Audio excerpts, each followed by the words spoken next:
नमस्कार दोस्तों, आपका मेरे चैनल में स्वागत है।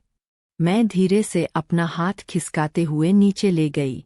तभी मुझे एक बहुत जोर का झटका लगा। अब ललित बिल्कुल भी बच्चा नहीं रहा। Oh my God! मेरी आंखें फटी की फटी रह गई। वह अब बड़ा मर्द बन चुका था। भाग दो। थोड़ी देर के बाद मैंने अपना हाथ पीछे हटा दिया। मुझे लगा था कि कहीं ललित जाग गया तो वह मेरे बारे में क्या सोचेगा। तभी ललित बोला, प्लीज करिश्मा, अपना हाथ ऐसे ही फेरते रहो, मुझे बहुत अच्छा महसूस हो रहा है। तभी मैंने उस समय उसको चिढ़ाते हुए कहा, बदमाश, मुझे लगा तुम सो रहे हो। ललित बोला, मैं तो सो गया था पर तुम्हारी इन प्यारी हरकतों ने मुझे जगा दिया। मैं फिर से बेझिझक होकर उसकी छाती पर अपनी उंगलियां फिराने लगी। जैसे जैसे मेरे हाथ नीचे बढ़ रहे थे, मैं उसके साथ खूब शरारत कर रही थी। ललित शर्म से लाल पीला हो रहा था। मैंने बोला, ललित, तुम शर्मा क्यों रहे हो? बचपन में भी तो हम दोनों इस खेल को खेलते थे, डॉक्टर वाला। तभी भी तो तुम हम पूरे शरीर की जांच किया करते थे। तभी ललित बोला, हाँ, हम बचपन में भी खेलते थे, पर तब मैं बच्चा था। मैंने कहा, तो क्या हुआ ललित दोस्तों, हम अभी भी बहुत है। मैंने कहा, चलो अब मेरा हाथ छोड़ो और मुझे देखने दो। मेरे इतना कहते ही ललित ने मेरा हाथ छोड़ दिया। मैं धीरे धीरे अपना हाथ उसकी पेट पर ले गई और उसको धीरे धीरे सहलाने लगी। थोड़ी देर के बाद अपना हाथ थोड़ा और नीचे ले गई। तभी मुझे एक जोरदार झटका लगा। मुझे लगा अब सच में ललित बिल्कुल भी बच्चा नहीं रहा।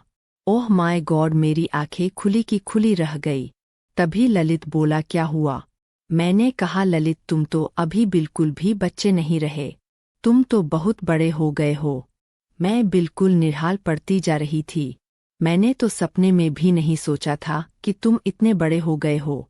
ललित ने कहा, करिश्मा, तुम भी तो पहले से बहुत ज्यादा बदल गई हो। मैंने कहा, नहीं ललित, मैं वैसी की वैसी ही हूँ।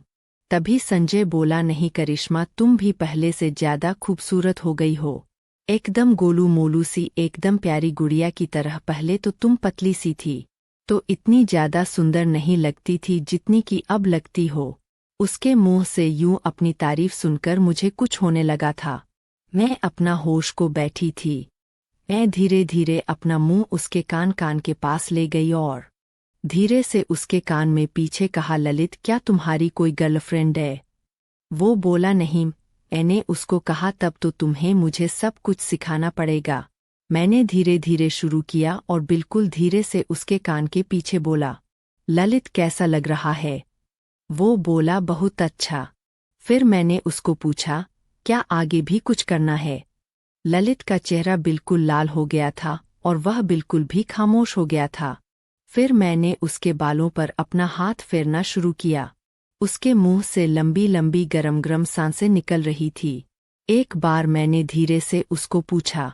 इस बार ललित बोला, करिश्मा, मुझे कुछ नहीं आता है। मैंने कहा, कोई बात नहीं ललित, मैं धीरे धीरे तुम्हें सब कुछ सिखा दूंगी।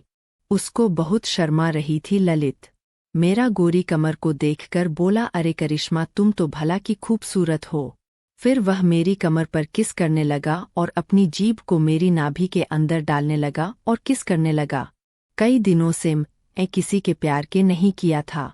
ललित ने अब शर्माना छोड़ दिया था। वह मेरे बड़े बड़े खरबूजे को देखकर बहुत चक्का रह गया और कहने लगा, यह दोनों महाराज तो बड़े कमाल के हैं।